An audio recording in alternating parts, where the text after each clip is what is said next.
एकदा आम्ही लहानपणी चौथीला होतो. तसं प्रत्येक जण एकदा लहानपणी चौथीला असतोच म्हणा. आम्ही आमचं गण्या, आमचे मित्र सगळे चौथीत शिकायचो. एके दिवशी काय झालं, शाळा तपासायला साहेब आले.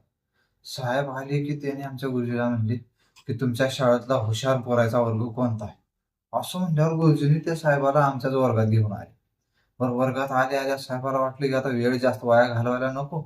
म्हणून ते गुरुजीला म्हणले का, तुमच्या वर्गात सगळ्यात जास्त हुशार मुलगा कोण आहे? मग साहेबांनी माझ्याकडे बघितलं. माझ्याकडे बघितलं की गण्या म्हणला, "लेका तू लय हुशार आहेस होय" म्हणला. मी म्हणलं, "गप्प बस." मग गुरुजींनी म्हणले, "हे बघा ह्याच्याकडे" माझ्याकडे हात दाखवून म्हणले, "हेच ह्या वर्गात हुशार." म्हणून. गण्याला वाटलं, त्याला म्हणतील वाटलं, पण मला म्हणल्यानं गण्या गप्प बसला. मग साहेब म्हणले, "हां, हे आहे का हुशार?" मग साहेबांनी मला प्रश्न विचारला. "सांग" म्हणले, "30 आणि 35 किती होतात?" म्हणले.